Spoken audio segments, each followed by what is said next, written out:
Admiral Jake Morrison walked through the bright halls of Nexus Prime Station. His uniform looked clean and simple, just like every other human officer who came here. The alien representatives watched him with their usual bored expressions. They had seen this same routine for 50 years now. The Galactic Council chamber was huge. Crystal beings from Zephyr sat on one side, their bodies glowing with soft blue light. The reptilian Korthak Empire took up the center seats, their scaled faces showing no emotion. On the far side, the insect-like Vex Collective clicked and buzzed quietly among themselves. Jake stood at the speaking platform and activated his data pad. The holographic display showed Earth's small fleet of patrol ships and old cruisers. 23 vessels total. The same boring report he gave every year. Honorable Council members, Jake began, humanity submits our annual military assessment. Our defensive fleet remains at approved levels. We continue to focus on peaceful exploration and trade. The Korthak High Commander, a massive creature with dark green scales, barely looked up from his own device. Your compliance is noted, human. The Council appreciates Earth's cooperation with galactic law. Jake nodded respectfully. Inside, he wanted to smile. If only they knew what was really happening beyond the edge of their sensors. 3,000 light-years away, Captain Lisa Hayes stood on the bridge of the UES Vengeance. The ship was enormous, larger than anything the Council had ever built. Its hull was black as space itself, covered in armor that could stop any known weapon. Around her, 300 similar ships drifted silently through the asteroid fields beyond Pluto. Captain, her communications officer said quietly, we're receiving the Admiral's broadcast from Nexus Prime. Lisa watched Jake's performance on the main screen. He was playing his part perfectly. The aliens believed humanity was weak and backward. They had no idea that Earth had been building this secret fleet for decades. The Vengeance was powered by technology the Council could not imagine. Its quantum fold drive could move the ship anywhere in the galaxy in seconds. Its weapons could slice through alien armor like paper.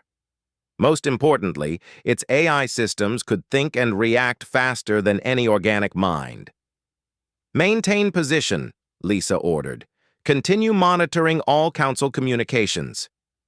Dr. Alan Foster sat in his small laboratory on Nexus Prime, pretending to work on simple agriculture research.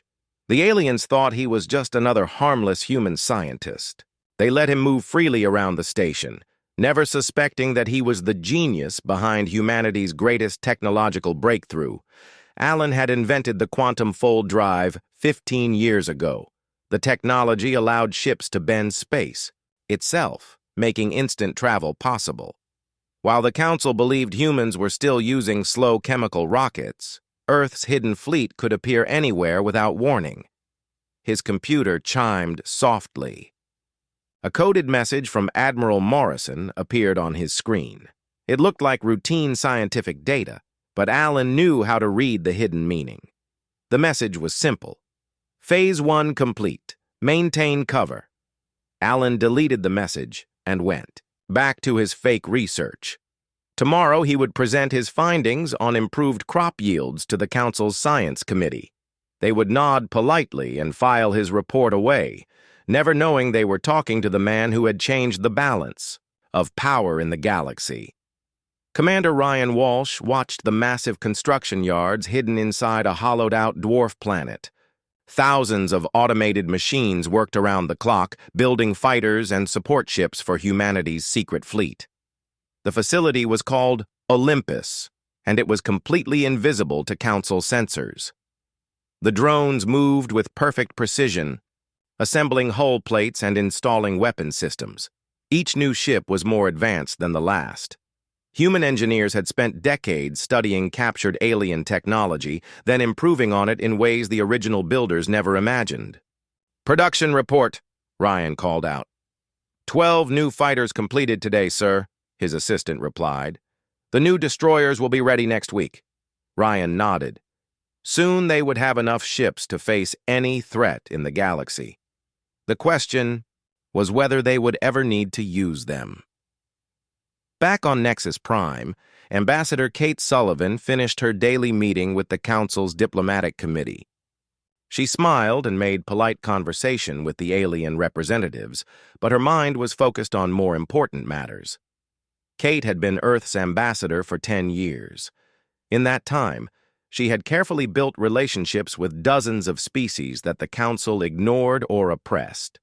Many of these smaller civilizations secretly supported humanity, even though they could not speak openly against their alien rulers. The Council believed they controlled every aspect of galactic civilization. They decided which species could develop new technology, which planets could be colonized, and which trade routes could be used. Any species that grew too powerful was quickly brought back into line through economic pressure or military action. Humanity had learned to play by these rules, while secretly preparing for the day when the rules would change. That day was coming soon.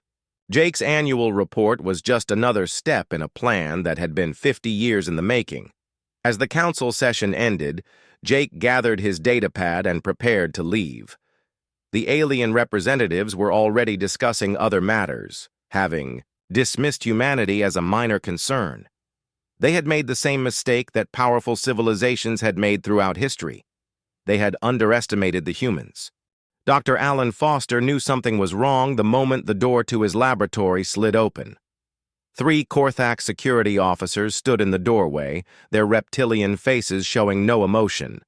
Their leader, a tall creature with dark red scales, stepped forward. "Dr. Foster, you will come with us immediately." Alan's heart pounded, but he kept his voice steady. "Is there a problem, officer? I was just finishing my crop yield analysis. The council has questions about your research activities. You will answer them." Alan slowly saved his work and shut down his computer. He had prepared for this moment, but it still felt like ice in his stomach. As they led him away, he managed to bump into his desk, activating a hidden transmitter no bigger than a grain of rice. Deep in space, the signal reached the communication array on the hidden base called Sanctuary. Within minutes, encrypted messages began flowing to every human outpost in the galaxy. The simple code meant only one thing: Protocol 7 was now active. Commander Ryan Walsh received the signal while inspecting the newest batch of stealth fighters at Olympus Station.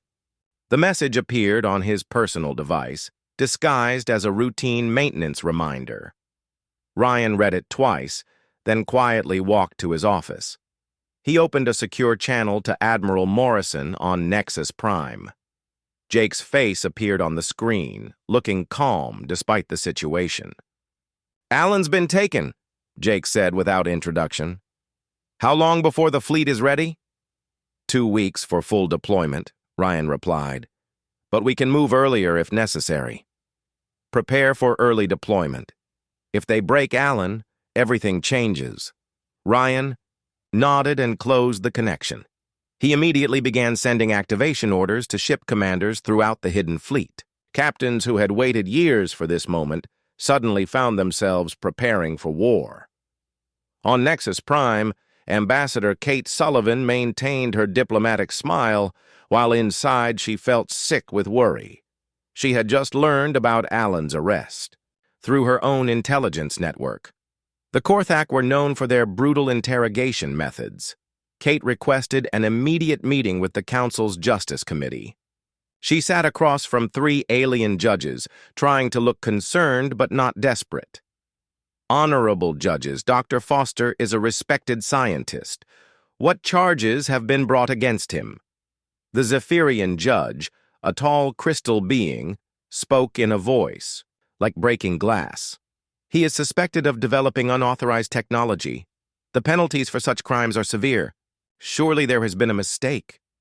Dr. Foster studies agriculture, nothing more."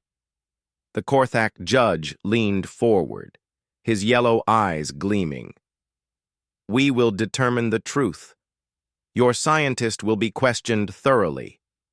Kate knew what questioned thoroughly meant in Korthak terms. She had to buy Alan time, even though she suspected he would never reveal humanity's secrets. Alan was tough, but everyone had limits. 3 star systems away, Colonel Ben Parker led a routine patrol mission near the border of Vex space. His small scout ship looked like any other human vessel, old and barely functional. The Vex never paid attention to human patrols, but this mission was not routine. Ben's ship carried the most advanced sensors humanity had ever built, hidden behind fake hull panels. For months, his team had been gathering intelligence on Vex activities in the Outer Rim. What they discovered made Ben's blood run cold. "Captain, you need to see this," his sensor officer said quietly. The screen showed a Vex facility on a small moon. At first glance, it looked like a mining operation. But the detailed scans revealed something much worse. The facility was processing biological material from dozens of different species. "Are those body parts?" Ben asked. "Yes, sir. The computer identifies genetic material from at least 30 species. Most of them are supposed to be extinct." Ben stared at the data in horror. The Vex were not just killing other species. They were harvesting them, using their biological components for unknown purposes. Even worse, the facility showed signs of council approval codes. The galactic government knew about this and allowed it to continue. Ben immediately transmitted his findings back to Earth through the secret communication network. This evidence would justify everything humanity was about to do. Back in the Korthak Detention Center, Alan Foster sat in a small metal chair. The interrogation room was cold and filled with strange alien devices he recognized as mind extraction equipment. The Korthak had ways of pulling thoughts directly from a prisoner's brain. The High Inquisitor entered the room, a massive Korthak with battle scars covering his scales. He moved slowly, savoring the fear he expected to see in human eyes. "Dr. Foster, we know you are hiding something. Your agricultural research is too advanced for human science. Where did this knowledge come from?" Alan looked directly at the alien. "I studied plant genetics at Earth University. Everything in my research is publicly available." The Inquisitor activated one of his devices. Pain shot through Alan's skull like lightning. "Do not lie to me, human. We have detected energy signatures around your laboratory that should not exist. What technology are you developing?" Alan gritted his teeth against the pain. He thought about the hidden fleet, about the thousands of humans working in secret to free the galaxy from council oppression. He thought about his wife and children back on Earth, safe because of the sacrifices he and others had made. "I study plants," he repeated. The torture continued for hours. The Korthak used every method they knew to break human minds. But Alan, Foster had trained for this moment. Deep meditation techniques helped him separate his consciousness from the physical pain. Secret mental exercises allowed him to hide his most important memories behind walls of false thoughts. Meanwhile, Captain Lisa Hayes received new orders aboard the UES Vengeance. Her ship and 50 others were to move closer to Council space, positioning themselves for rapid deployment when the time came. The massive vessels used their fold drives to jump instantly across vast distances. They emerged in the outer edges of solar systems, hiding behind gas giants and asteroid fields. Each ship maintained complete communication silence, following plans that had been rehearsed hundreds of times. Lisa watched the tactical display showing the positions of her fellow captains. Green dots marked human ships throughout the galaxy, all moving into position like pieces on a vast chessboard. The Council had no idea that humanity was surrounding them. Dr. Jennifer Wade worked frantically in her laboratory on Mars, preparing the final components for Operation Prometheus. As Alan's former partner, she knew his capture meant their timeline had accelerated. The advanced weapon systems needed to be completed ahead of schedule. The new plasma cannons could slice through alien armor without damaging the life support systems inside. The quantum disruption fields could shut down enemy ships without killing their crews. Humanity had deliberately designed weapons that could win wars without committing genocide. Jennifer believed this restraint would distinguish humans from their oppressors. When the council finally fell, the galaxy would see that humanity fought for justice, not conquest. But first, they had to survive what was coming.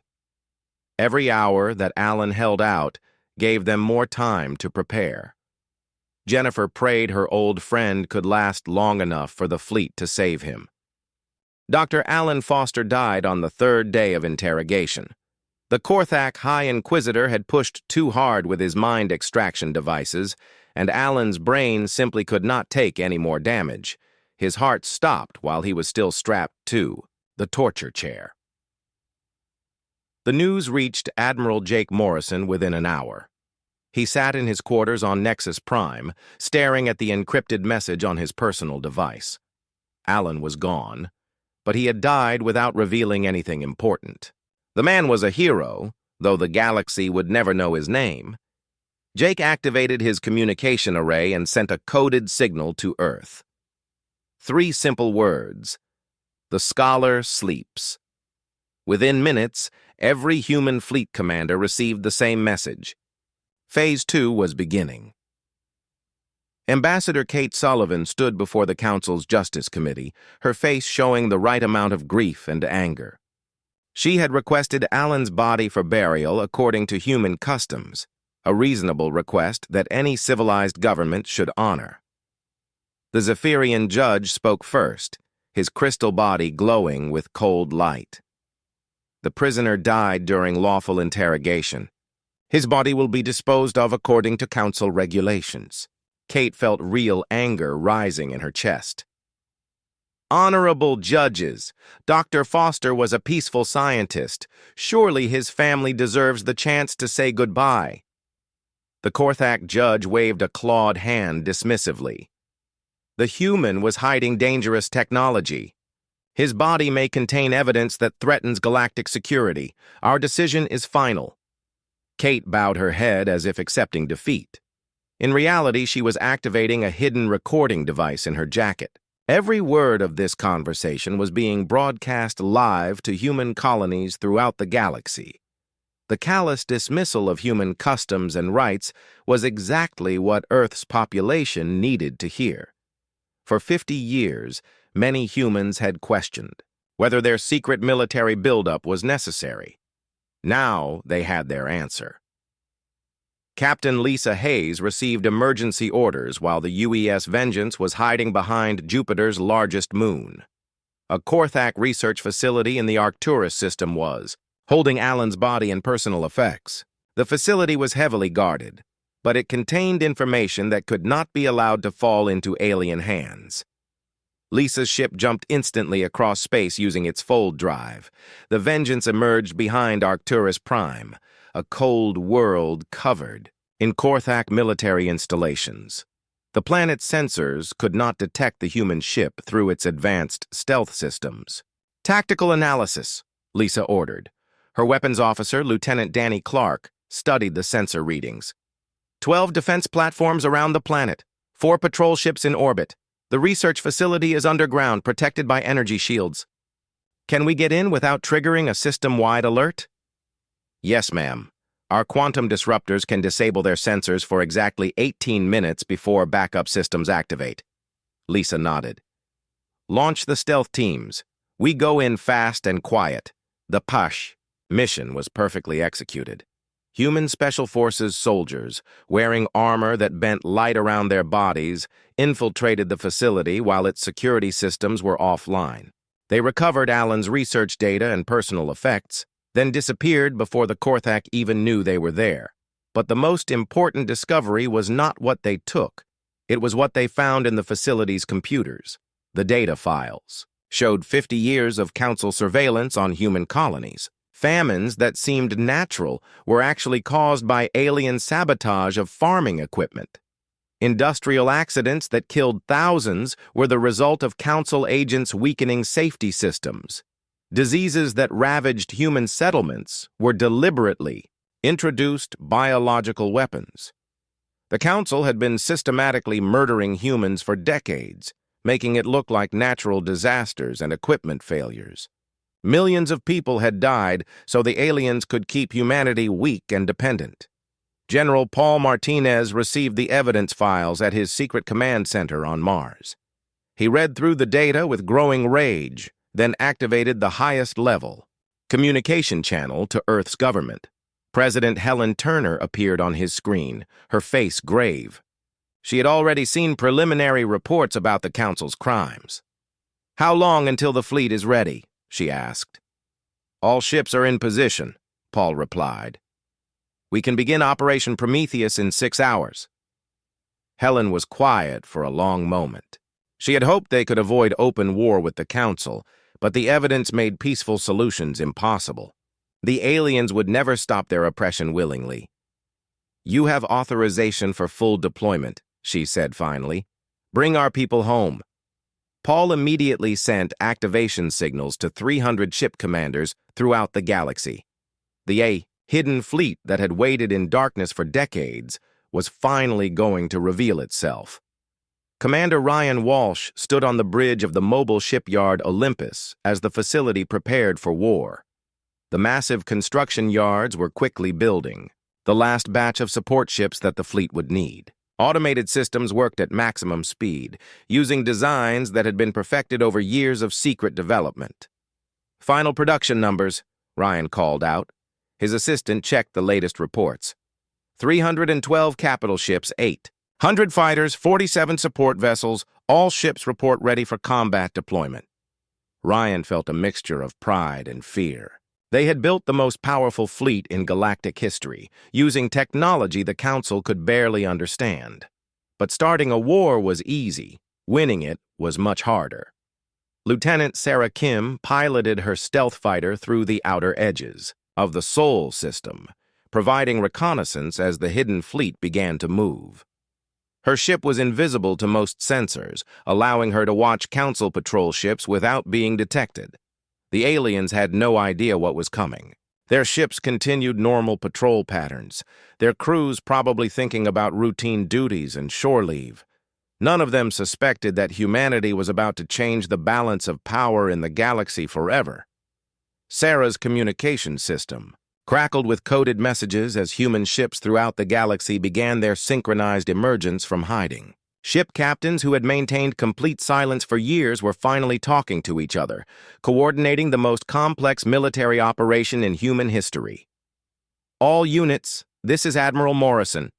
Jake's voice came through the secure channel. "Operation Prometheus is authorized. Show them what humanity can do." At exactly 1200 hours Galactic Standard Time, 300 human warships simultaneously dropped their stealth systems and appeared on sensors throughout the galaxy. The largest group materialized directly outside the Council's home systems, while smaller task forces positioned themselves at major trade routes and military installations. The UES Vengeance led the main battle group, its massive hull gleaming in the light of distant stars. Around it, ships that dwarfed the largest Council vessels moved into attack formation. Advanced weapon systems that had never been seen before powered up for the first time. On Nexus Prime, alarms began screaming throughout the station. Council. Representatives ran to their emergency command centers, trying to understand what their sensors were telling them. The humans, who they had dismissed as a backward species with primitive technology, suddenly had a fleet that made their own forces look like toys. Admiral Jake Morrison walked calmly to the Council chambers as panic erupted around him. It was time for humanity to stop hiding and start taking control of their own destiny. The Galactic Council emergency session erupted in chaos. Alien representatives shouted at each other in dozens of different languages while their translators struggled to keep up. Emergency broadcasts flooded in from every corner of their territory, all reporting the same impossible thing. Human warships were everywhere. Admiral Jake Morrison entered the chamber and walked calmly to the speaker's platform. The massive room fell silent as every alien eye focused on him. His simple human uniform looked almost ridiculous among the elaborate robes and armor of the Council members. "Honorable representatives," Jake began, his voice carrying clearly through the chamber's speakers. I believe you have some questions about our recent fleet movements. The Korthak High Commander slammed his clawed fist on his desk. This is an act of war, human. Your species will be destroyed for this deception. Jake smiled coldly. Our species has been under attack for 50 years.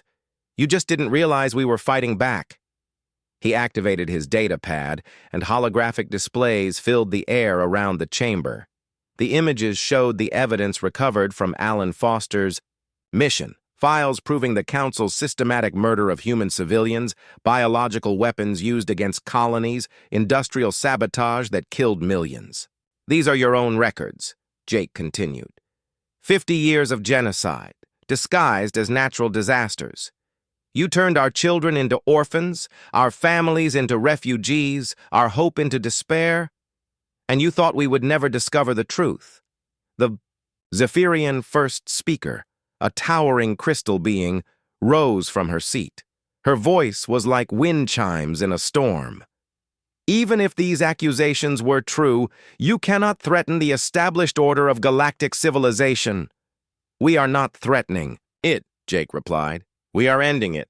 Captain Danny Clark commanded the UES Retribution as it faced off against the Korthak Empire's primary battle fleet near their home system. 12 massive alien dreadnoughts moved into attack formation, their weapons charging for what they expected to be an easy victory against primitive human technology. The Korthak Admiral broadcast a surrender demand, his reptilian face filled with confidence. Human vessel, you are outnumbered and outgunned. Submit now, and your crew will be spared. Danny responded calmly. Korthak Admiral, your weapons are targeting our hull. Our weapons are targeting your power systems. I suggest you reconsider your position. The aliens opened fire first, sending streams of plasma and particle beams toward the human ship. The energy weapons struck the Retribution's shields and simply vanished, absorbed by defensive systems the Korthak had never seen before. Danny's response was swift and precise.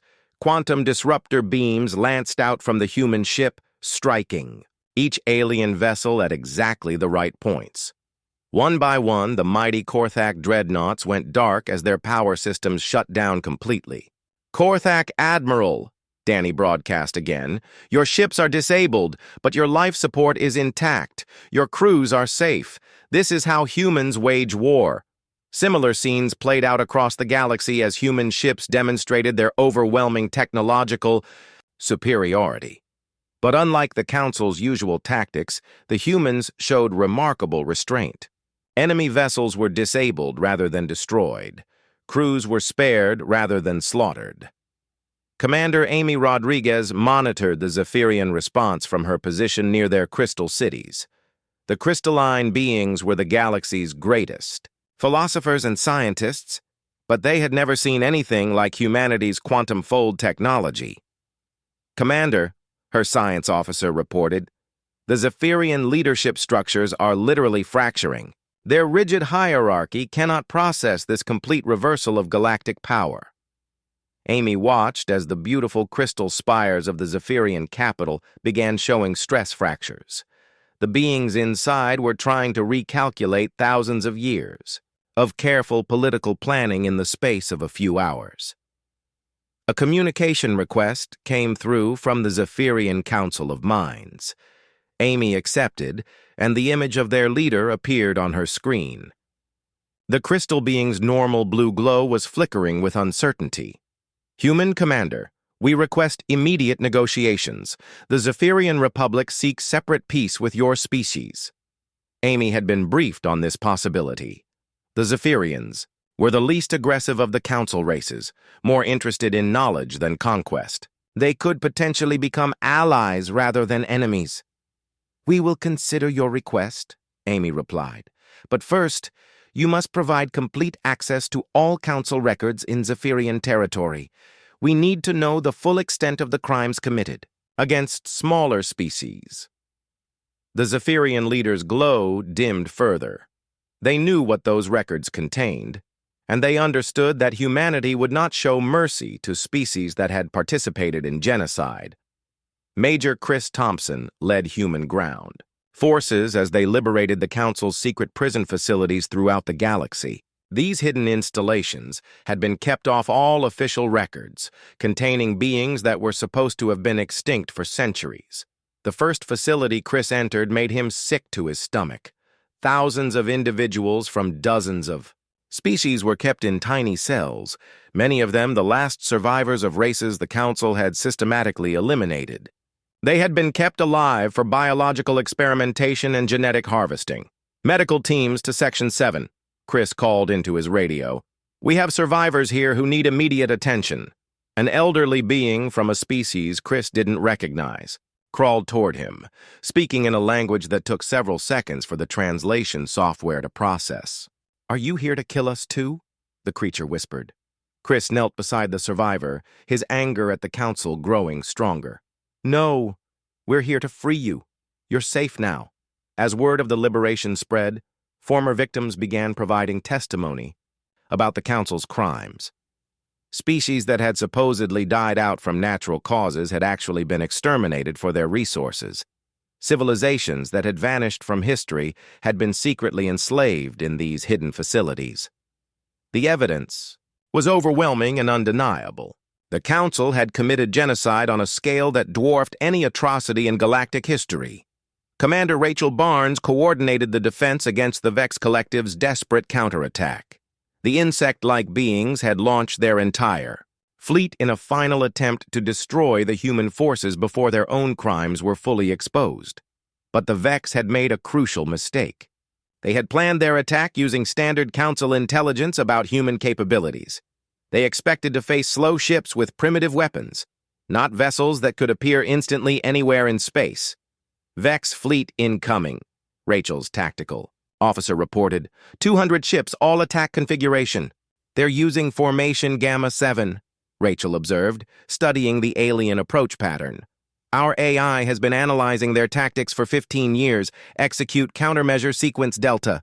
The human ships moved with perfect coordination, their advanced AI systems predicting every Vex maneuver before it happened. What the insects intended as a surprise attack became a carefully choreographed dance that left their entire fleet disabled within 30 minutes. Not a single human ship was seriously damaged. Not a single alien crew member was killed. The message to the galaxy was clear. Humanity possessed technology and strategic capabilities that made resistance pointless. But unlike their predecessors, the humans fought with honor and restraint, defeating their enemies without becoming monsters themselves.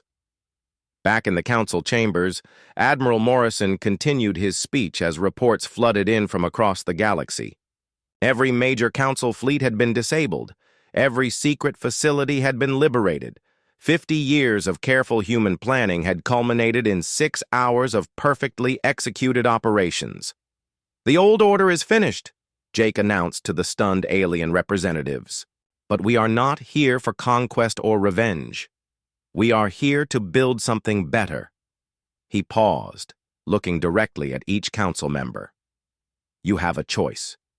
You can fight us and lose everything, or you can work with us to create a galaxy where all species are treated with dignity and respect. The chamber remained silent as the implications sank in. The humans had not just won a military victory, they had completely transformed the balance of power in galactic civilization, and they had done it with a combination of overwhelming force and unexpected mercy that left their former oppressors with no choice but to listen. 6 months after the Great Revelation, Admiral Jake Morrison stood before the first meeting of the Provisional Galactic Assembly.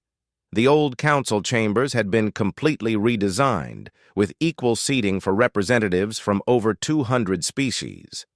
The towering throne-like seats of the former Council members had been replaced with simple chairs arranged in a circle. Jake looked out at the diverse gathering of beings who had come to help build a new galactic government. Former enemies sat beside liberated prisoners, while species that had hidden for centuries finally felt safe enough to emerge from the shadows. 6 months ago, we shattered the old order, Jake began. Today, we begin building something better. The Galactic Protection Accord will ensure that no species ever again faces extinction at the hands of their neighbors. The Zephyrian representative, her crystal body now glowing with steady blue light, rose to speak. The Zephyrian Republic formally accepts human leadership in this transition. We offer our knowledge and resources to support the new government. Several Korthak representatives shifted uncomfortably in their seats. Their empire had suffered the most dramatic fall from power, and many of their military leaders remained in human custody. But their civilian government had cooperated fully with the transition, hoping to avoid complete destruction. Captain Lisa Hayes, now promoted to admiral, oversaw the transformation of humanity's secret war fleet into the foundation of the new Galactic Protection Force. The massive shipyards at Olympus were working around the clock, but now they were building exploration vessels and research ships instead of weapons of war. "Integration report," Lisa called out from her command center aboard the renamed UES Unity. Commander Ryan Walsh, now serving as her chief of operations, consulted his datapad. 47 species have contributed crew members to the new fleet. Training programs are proceeding ahead of schedule. Lisa nodded with satisfaction. The new protection force included officers from dozens of different species, all working together under human command structure, but following strict ethical guidelines that prevented any single race from dominating the others. The most challenging part of the integration was combining different technologies and combat philosophies. Korthak warriors had to learn restraint, while Zephyrian scientists had to understand the practical applications of their research. But, slowly, a new military culture was emerging that emphasized protection over conquest. Dr. Jennifer Wade had taken over Alan Foster's role as humanity's chief scientific advisor, and she was leading the most ambitious technology-sharing program in galactic history. The laboratory complex on Earth's moon had been expanded to include research teams from every willing species. "The medical breakthrough alone will save millions of lives," Jennifer explained to the Assembly's Science Committee. "Combining human quantum healing with Zephyrian crystal resonance therapy and Vex biological regeneration techniques, we can cure diseases that have plagued the galaxy for millennia." The agricultural improvements were equally dramatic. Worlds that had struggled with famine for generations were now producing surplus food using hybrid farming techniques that combined the best knowledge from dozens of civilizations. Most importantly, Jennifer's teams were sharing these advances freely with any species that wanted them. The old council practice of hoarding technology to maintain power had been completely abandoned. President Helen Turner addressed the galaxy from the new capital city of New Geneva, built on a previously uninhabited world that had been chosen specifically because it belonged to no single species. The city's architecture reflected contributions from every member civilization, creating a unique blend of styles that had never been seen before. The Galactic Constitution has been ratified by 187 species, Helen announced during her monthly address. For the first time in recorded history, every sentient being in this galaxy has the same basic rights and protections under law. The Constitution included provisions that the old Council would have found unthinkable. Any species could withdraw from the galactic government at any time. No single race could hold more than 20% of positions in the Assembly. Military force could only be used to protect innocent lives, never to enforce political control. Most importantly, the document established the principle that no species had the right to determine the fate of another. The age of galactic empires was officially over. Commander Chris Thompson supervised the ongoing liberation efforts as his teams continued to discover hidden council facilities throughout the galaxy. Each new site revealed more evidence of the systematic oppression that had been hidden for centuries. "Facility 77 cleared," Chris reported to his superiors. "We found 300 survivors from the Andorian civilization. The records indicate their entire species was supposedly extinct for 200 years. The reunion of the Andorian. Survivors with their lost homeworld had been broadcast throughout the galaxy, providing a powerful symbol of hope for other species that had been presumed lost. Similar discoveries were happening every week as human search teams expanded their operations. The psychological impact of these revelations was enormous. Species that had lived in fear of council retribution for generations suddenly found themselves free to develop their own cultures and technologies. Art, music, and literature from dozens of civilizations began flourishing as creative expression was no longer seen as a threat to political stability. Captain Amy Rodriguez commanded the new exploration fleet that was mapping previously forbidden regions of the galaxy. The old council had declared vast areas of space off-limits to prevent other species from discovering resources that might make them too powerful. Survey Team 7 reports another habitable system, Amy's science officer announced. That's the 15th this month. The council was hoarding entire star clusters. Amy shook her head in amazement. There was enough unclaimed territory in the galaxy to support thousands of new colonies, but the council had kept it empty to maintain artificial scarcity. Now, species that had been crowded onto single worlds could finally expand and grow. The most surprising discovery was that many of the extinct civilizations had actually escaped to these forbidden regions, building hidden colonies where they could survive without council interference. The galaxy's population was almost double what the official records indicated. Colonel Ben Parker had been promoted to lead the new Galactic Investigation Service, responsible for documenting council crimes and ensuring they could never happen again. His teams worked with survivors and former council officials to piece together the complete history of galactic oppression. The final report is over 10,000 pages, Ben told Admiral Morrison during their monthly briefing.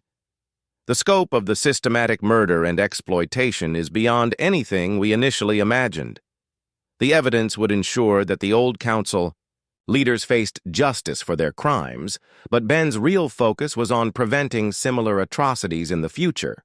The investigation service was developing early warning systems that could detect the emergence of new oppressive regimes before they gained enough power to threaten galactic peace. Lieutenant Sarah Kim, now a squadron leader in the Protection Force, led joint training exercises that brought together pilots from dozens of different species. The sight of human, Zephyrian, and reformed Korthak fighters flying in formation had become a powerful symbol of the new galactic unity. Formation Delta, execute evasive maneuvers, Sarah commanded over the communication channel. The mixed squadron responded perfectly, each pilot adapting their flying style to complement their wingmates from other species. It had taken months of training to develop these cooperative techniques, but the results were spectacular. The new tactics emphasize protection and minimizing casualties rather than achieving quick victories.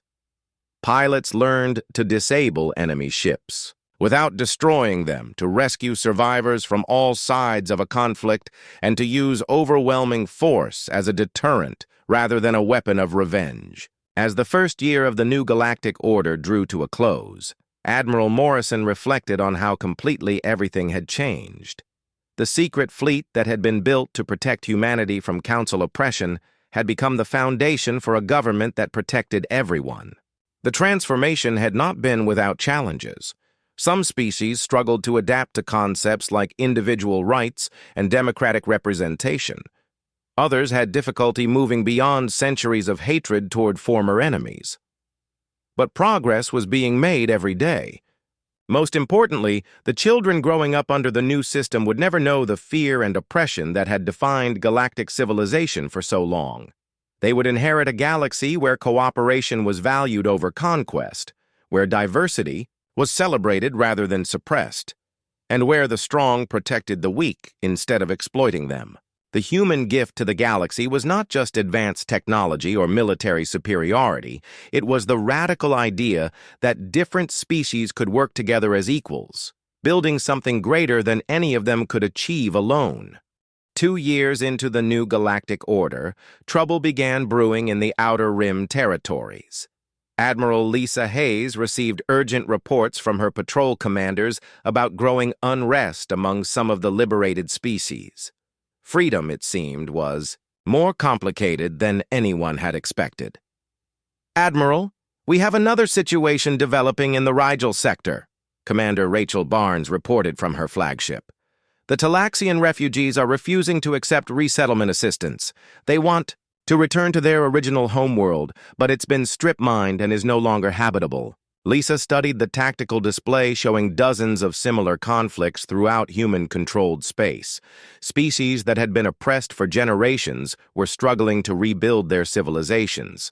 Some wanted revenge against their former captors. Others demanded territory that had been given to different groups during the resettlement process. How many species are involved in territorial disputes this week? Lisa asked. 47 active conflicts, ranging from minor disagreements to near warfare, Rachel replied. The mediation teams are completely overwhelmed. Lisa felt the weight of responsibility settling on her shoulders. Destroying the old council had been the easy part. Building something better was proving much more difficult. President Helen Turner convened an emergency session of the Galactic Assembly to address the growing crisis. Representatives from nearly 200 species filled the Great Hall, but instead of the cooperative spirit that had marked the early months, the chamber buzzed with anger and frustration. The Andromedan delegate, one of the recently liberated species, stood to address the assembly. His people had been enslaved for 3 centuries, and freedom had not healed the psychological wounds left by generations of oppression. Honorable President, my people demand justice. The Vex Collective harvested our genetic material for 200 years. We want their breeding worlds given to us as compensation. A Vex representative immediately protested, clicking and buzzing in agitation. The current Vex government had no part in those crimes. We have already surrendered the guilty individuals for trial. Why should innocent Vex citizens suffer for the actions of previous leaders? Similar arguments erupted throughout the chamber as dozens of species demanded retribution for past wrongs. The careful balance that had held the new government together was beginning to crack under the pressure of unresolved grievances. Helen raised her hand for silence, but it took several minutes for the shouting to die down. When she finally spoke, her voice carried the weariness of someone who had been mediating these disputes for months. The Assembly recognizes that justice for past crimes is essential, she began. But we cannot build a peaceful future by perpetuating cycles of revenge.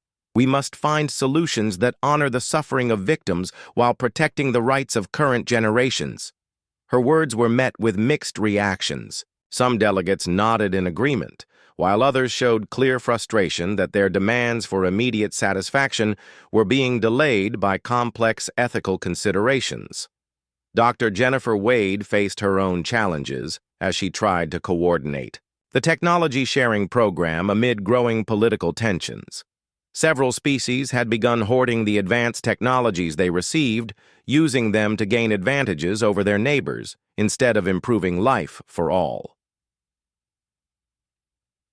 The Centaurian Republic is refusing to share their improved agricultural techniques with nearby systems, her assistant reported during their daily briefing. They claim the technology was given specifically to them and they have no obligation to help competitors. Jennifer sighed as she reviewed similar reports from across the galaxy. The generous spirit of cooperation that had marked the early days of liberation was giving way to more traditional concerns about power and advantage. Schedule a meeting with the Centaurian Science Minister, she decided. We need to remind them that these technologies come with responsibilities as well as benefits. The conversation with the Centaurian minister was tense and unproductive. Like many recently liberated species, they viewed their new technological advantages as just compensation for centuries of oppression. The idea of sharing those advantages with species that had not suffered as much felt like another form of injustice. Commander Chris Thompson encountered similar problems as his investigation teams continued to uncover evidence of council crimes. Instead of bringing closure, each new revelation seemed to generate fresh demands for revenge from the affected species.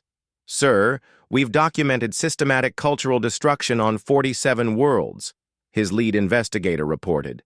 The council didn't just kill people. They deliberately erased languages, art, and religious practices to eliminate any sense of identity that might lead to resistance. Chris reviewed the evidence with growing concern. The scope of the crimes was so vast that achieving any form of meaningful justice seemed impossible. How could the galaxy move forward when every week brought new evidence of atrocities that demanded retribution? The trials of former council leaders had become a source of controversy rather than closure. Some species demanded immediate executions, while others wanted lengthy prison sentences that would allow the criminals to understand the full extent of their crimes. A few groups called for restorative justice processes that would require the perpetrators to spend their lives helping rebuild what they had destroyed. Colonel Ben Parker struggled to balance these competing demands while maintaining some semblance of legal consistency. The new galactic legal system was still being developed, and every major decision set precedents that would affect future cases.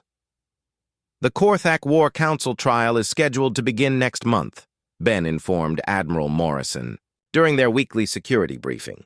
We have representatives from 86 different species wanting to testify about war crimes. The proceedings could last for years. Jake nodded grimly. The former HFY leaders were responsible for some of the worst atrocities in galactic history, but their trial was becoming a symbol of everything wrong with the current system.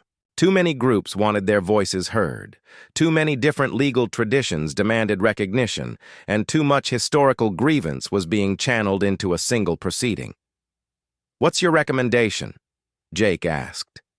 "Split the trials into smaller cases focused on specific crimes," Ben suggested. "Deal with the worst offenders first, then work our way through the lesser charges. It's not perfect, but it might prevent the whole system from collapsing under its own weight." The challenges facing the new government were not limited to legal and political issues. Economic problems were emerging as liberated species struggled to rebuild their shattered civilizations. Many worlds had been deliberately kept in poverty by the Council, and suddenly having access to advanced technology was creating new forms of instability. Captain Amy Rodriguez reported from the border regions where several species had begun aggressive expansion programs, using their newly acquired ships and weapons to claim territory from weaker neighbors. The Hydran Confederation just annexed 3 systems that belong to the Epsilon Colony Alliance, Amy informed Fleet Command. Both groups claim historical rights to the territory, and both are threatening military action if we intervene. These conflicts put the new Galactic Protection Force in an impossible position. Their mandate was to prevent aggression and protect innocent civilians, but determining who was the aggressor in centuries-old territorial disputes was nearly impossible. Admiral Morrison called an emergency meeting of the senior command staff to address the growing crisis. The officers who had successfully overthrown the most powerful government in galactic history now found themselves struggling to maintain peace among their former allies. "We're facing the same problems that destroyed previous galactic governments," Jake observed as he reviewed the latest conflict reports. "Too many species with competing interests, too many historical grievances, and not enough resources to satisfy everyone." "Maybe that's the real lesson," suggested Admiral Hayes. "Perfect justice might be impossible. We might have to settle for preventing new atrocities while accepting that some old wounds will never fully heal." The discussion continued for hours, as the human leadership grappled with questions that had no easy answers. They had liberated the galaxy from tyranny, but they were discovering that freedom came with its own set of challenges. Some species were simply not ready for democratic self-governance after centuries of authoritarian rule. Others were using their newfound freedom to pursue aggressive policies that threatened their neighbors. Still, others were fragmenting into competing factions as suppressed ethnic and ideological conflicts finally erupted into the open. The humans found themselves in the uncomfortable position of having to impose some limitations on the very freedom they had fought to establish. Peaceful species needed protection from aggressive neighbors. Economically weak civilizations required assistance that more prosperous groups resented providing. Former enemies had to be forced to coexist whether they wanted to or not. As the meeting concluded, Jake realized that their victory over the Council had been just the beginning of a much longer and more difficult struggle. Destroying a tyrannical system was relatively simple compared to building a just and stable replacement. 3 years after the fall of the Galactic Council, the greatest crisis yet faced the new government. A massive alien fleet appeared at the edge of the galaxy, belonging to a species that no one had ever seen before. The hegemony, as they called themselves, had been watching galactic civilization for centuries, waiting for the right moment to make contact. Admiral Jake Morrison received the first reports while reviewing peacekeeping operations in the troubled Outer Rim. His aide burst into his office with a data pad showing sensor readings that made no sense. "Sir, long-range scanners are detecting over 1,000 ships approaching from beyond the galactic barrier. The energy signatures don't match any known technology." Jake studied the readings with growing alarm. The approaching fleet was massive, organized, and using propulsion systems that appeared to be even more advanced than humanity's quantum fold drives. "Time to intercept our territory?" he asked. "At current speed, 18 hours. But sir, they could be here much sooner if their technology is as advanced as it appears." Jake immediately activated the emergency communication network that connected all senior leaders of the galactic government. Within minutes, President Helen Turner, Admiral Lisa Hayes, and other key officials were linked into a secure conference. "Call. We're facing a potential invasion by an unknown species," Jake reported. "Our intelligence services have no information about these beings. We don't know their intentions, their capabilities, or their weaknesses." Helen's image flickered on the screen as she spoke from the Emergency Command Center in New Geneva. "How long until we can mobilize the protection fleet?" Admiral Hayes answered from her flagship. "All major vessels can be in position within 6 hours. But Jake's right about not knowing what we're facing. Our standard tactics might be completely useless against alien technology." The situation became even more complicated when the approaching fleet broadcast a message in perfect galactic standard, the common language used by Council species for thousands of years. "People of this galaxy, we are the hegemony. We have observed your recent political changes with great interest. Your species show promise, but you have much to learn about true galactic governance. We come to offer guidance." The tone of the message was polite but condescending, suggesting that the hegemony viewed the current galactic government as primitive children who needed adult supervision. Dr. Jennifer Wade led the emergency scientific analysis team as they studied the limited data available about hegemony technology. The approaching ships used energy patterns that human science could barely detect, let alone understand. "Their propulsion system appears to manipulate space-time directly," Jennifer reported to the crisis management team. "It's like our fold drives, but orders of magnitude more sophisticated. They could probably move their entire fleet anywhere in the galaxy instantly." The implications were terrifying. Humanity's greatest advantage had always been their superior mobility, but the hegemony made human ships look as slow and clumsy as the old Council vessels. Commander Chris Thompson was tasked with preparing defensive strategies for an enemy about which they knew almost nothing. His analysis teams worked around the clock, but every simulation ended the same way. If the hegemony wanted to conquer the galaxy, there might be nothing anyone could do to stop them. "Our best-case scenario is that they're genuinely interested in peaceful contact," Chris reported. "Worst case, they're planning to replace our government with their own system, just like we did to the Council." The irony was not lost on anyone.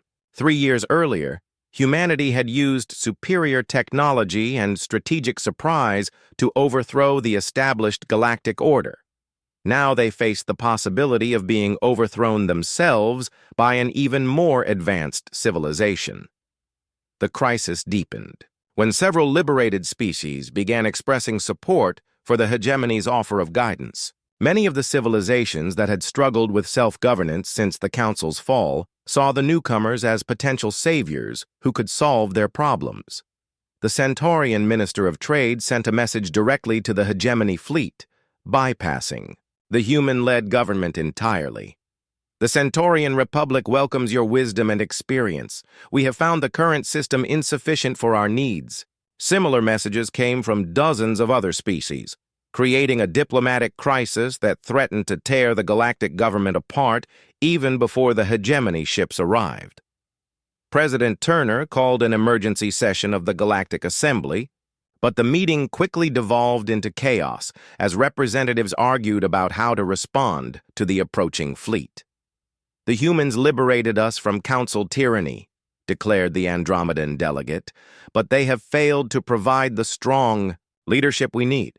Perhaps these hegemony beings can succeed where humanity has failed." Others disagreed strongly. The Zephyrian representative rose to speak, her crystal body glowing with agitation. "We have seen what happens when powerful species claim to know what is best for others. The council began with good intentions, too. The debate raged for hours, without reaching any consensus. Some species wanted to welcome the hegemony as liberators. Others demanded military resistance against potential invaders. Still others proposed attempting diplomatic negotiations before making any decisions. Admiral Hayes faced the impossible task of preparing for conflict while knowing that traditional military strategies might be completely useless. The protection. Fleet was powerful by previous galactic standards, but against an unknown enemy with apparently superior technology, standard battle tactics could be suicidal. "We need to assume they can defeat us in direct combat," Lisa told her fleet commanders during an emergency briefing. "Our only advantage might be knowledge of local space and the support of friendly populations."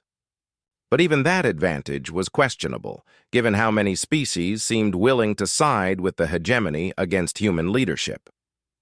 Colonel Ben Parker's intelligence services worked desperately to gather any information about the approaching fleet, but their sensors revealed almost nothing useful. The hegemony ships were protected by some kind of dampening field that prevented detailed scans of their capabilities. "It's like they're deliberately showing us just enough to be impressive while hiding everything that might give us a tactical advantage," Ben reported. "They know exactly what they're doing." The psychological pressure was enormous. Human leaders who had successfully managed the liberation of the galaxy found themselves facing an enemy that made them feel as helpless as they had once made the Council appear. Dr. Wade's research teams made one crucial discovery that changed everything. While analyzing the hegemony's initial transmission, they detected subtle patterns in the signal that suggested the message had been artificially generated by computer rather than spoken by a living being. "The vocal patterns are too perfect," Jennifer explained to the crisis team. "No organic species speaks with such mathematical precision. Either we're dealing with artificial intelligences, or they're using computers to translate their communications." This revelation opened up new possibilities. If the hegemony were artificial intelligences, they might think in ways that were completely different from organic species. Their offer of guidance might be based on computational models rather than political ambition. As the 18-hour deadline approached, Admiral Morrison made a decision that would determine the fate of galactic civilization. Instead of preparing for battle or attempting surrender, he chose a third option that drew on humanity's greatest strength, their ability to unite different species through shared challenges. "We're going to meet them as equals," Jake announced to the assembled fleet commanders. "Not as conquerors or victims, but as representatives of a free galactic community that has learned to work together despite our differences." The plan was risky and untested. Instead of meeting the hegemony with either military force or diplomatic submission, the human-led government would present them with something unprecedented, a truly unified response from hundreds of different species working together. Admiral Hayes positioned the protection fleet not in battle formation, but in a massive display of cooperative diversity. Ships from dozens of different civilizations flew in carefully coordinated patterns that demonstrated both their technological capabilities and their commitment to peaceful coexistence. The message they prepared for transmission to the hegemony was simple but powerful. We are not the same primitive civilizations you have been observing. We have learned to turn our differences into strengths, our conflicts into cooperation. We welcome dialogue, but we will not accept domination by any species, including our own. As the hegemony fleet entered the outer edges of galactic space, both sides prepared for a confrontation that would determine whether the hard-won freedom of hundreds of species could survive its greatest test. The next few hours would prove whether unity forged through struggle could stand against the overwhelming power of a civilization that had never known defeat. The hegemony fleet stopped just outside the solar system where New Geneva orbited, maintaining a distance that was clearly calculated to appear non-threatening while demonstrating their overwhelming superiority. Admiral Jake Morrison stood on the bridge of the UES Unity, surrounded by representatives from 47 different species who had volunteered to serve as witnesses to this historic first contact. The hegemony's response to the galactic government's unified message came 12 hours after their arrival. Instead of the artificial computer voice they had used before, the transmission now carried the distinctive patterns of organic speech. "We are impressed by your display of cooperation," the voice said, though its tone remained emotionally neutral. "Few civilizations achieve such unity without external guidance. We wish to understand how this was accomplished." Jake exchanged glances with Admiral Hayes, who stood beside him on the bridge. This was not the response they had expected from potential conquerors.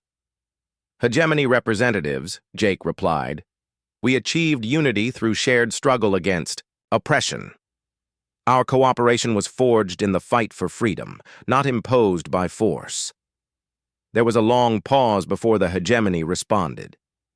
"Your historical records indicate that humanity overthrew the previous galactic government through military action. How is this different from conquest?" The question cut to the heart of the moral challenges that had plagued the new government since its formation. Jake chose his words carefully, knowing that the future of galactic civilization might depend on his answer. "We fought to liberate, not to rule," he explained. "We could have imposed human authority over all species, but instead we chose to share power equally. The test of true leadership is knowing when to step back and let others govern themselves." President Helen Turner joined the conversation from her command center on New Geneva. Her image appeared on screens throughout the hegemony fleet as she addressed the mysterious aliens directly. "We invite you to observe our government in action," Helen offered. "Send representatives to our assembly sessions. Study our laws and institutions. Judge for yourselves whether we have created something worth preserving." The hegemony's next transmission contained a proposal that surprised everyone. "We accept your invitation. We will establish a diplomatic mission on your capital, world. In exchange, we request that you send representatives to observe our civilization as well." This was the moment of truth. The hegemony were offering genuine dialogue rather than demanding submission, but they were also asking the galactic government to trust them enough to send delegates into unknown space. Dr. Jennifer Wade volunteered immediately to lead the scientific delegation. "We need to understand their technology and culture," she argued during the emergency cabinet meeting. "This might be our only chance to learn from a civilization more advanced than our own." Colonel Ben Parker was chosen to lead the security assessment team, while Admiral Hayes would command the military escort. The delegation would travel aboard the UES Endeavour, humanity's most advanced exploration vessel. Meanwhile, the hegemony established their diplomatic outpost on New Geneva's smallest moon. The structure they built was unlike anything in galactic architecture, a flowing, organic design that seemed to grow from the moon's surface rather than being constructed upon it. The first face-to-face meeting between the species took place in a neutral chamber aboard Nexus Prime Station.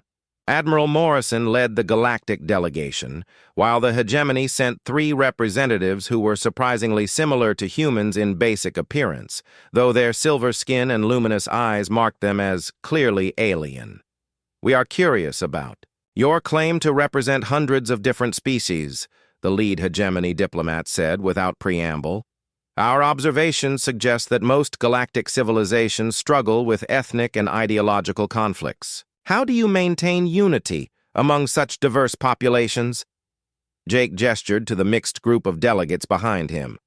We don't eliminate our differences. We use them as sources of strength.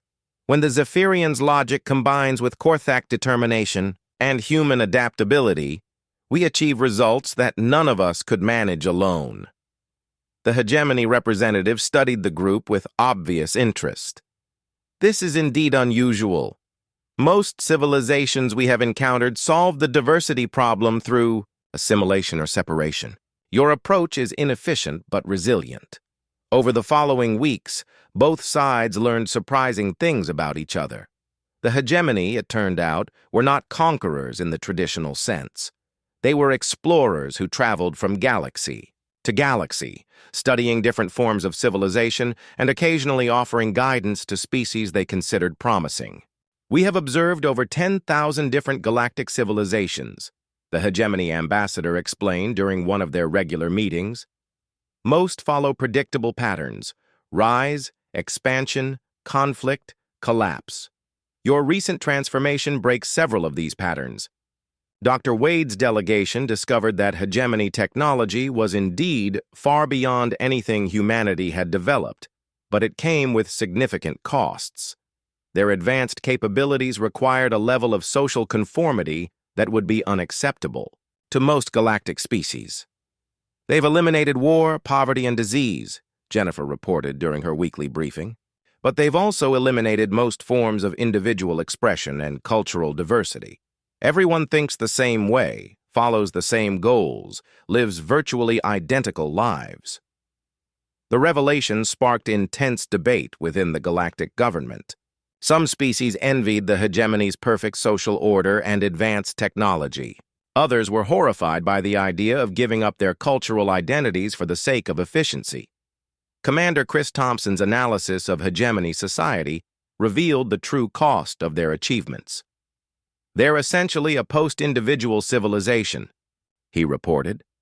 Each person is part of a collective consciousness that makes decisions for the good of the whole. It's incredibly effective, but it's also the end of everything we consider valuable about freedom and diversity. The hegemony representatives seemed genuinely puzzled by the galactic government's attachment to inefficient diversity. Your system produces constant conflict and resource waste, they observed.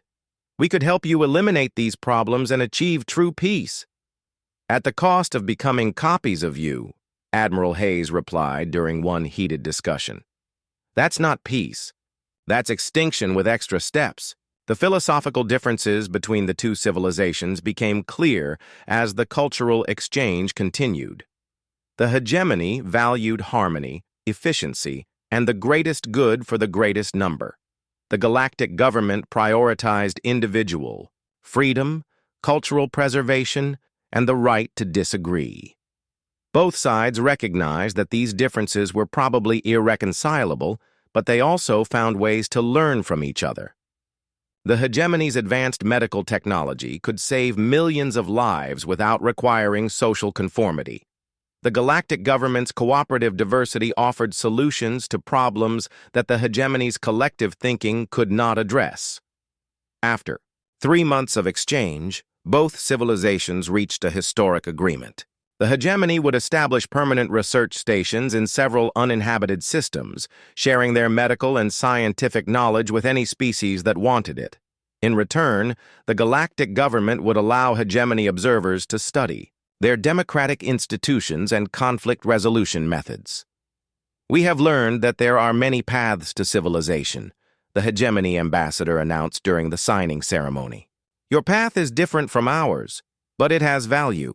We withdraw our offer of guidance and instead propose an exchange of knowledge between equals. President Turner's response reflected the relief felt throughout the galaxy.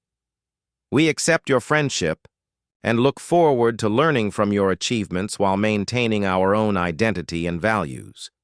The crisis had ended not with conquest or submission, but with mutual respect between civilizations that had chosen fundamentally different paths to advanced society. Admiral Morrison reflected on the experience as he watched the hegemony fleet depart for their new research stations. 3 years earlier, humanity had liberated the galaxy from tyranny through superior technology and strategic thinking. Today, they had preserved that freedom through something even more powerful, the moral authority that came from genuinely believing in the principles they fought to defend. The test had proven that the galactic government was more than just a human empire disguised as a democracy. When faced with a superior force that offered easy solutions to their problems, the member species had chosen to struggle with freedom rather than submit to comfortable oppression. Dr. Wade's final report on the hegemony exchange included an observation that would influence galactic policy for generations to come. Advanced technology and perfect social order are not the highest achievements of civilization. The willingness to preserve diversity and individual freedom, even at great cost, may be the mark of truly mature societies. As the years passed, the relationship between the galactic government and the hegemony evolved into something unprecedented in either civilization's experience. They remained fundamentally different in their approaches to society and governance, but they found ways to cooperate that benefited both sides.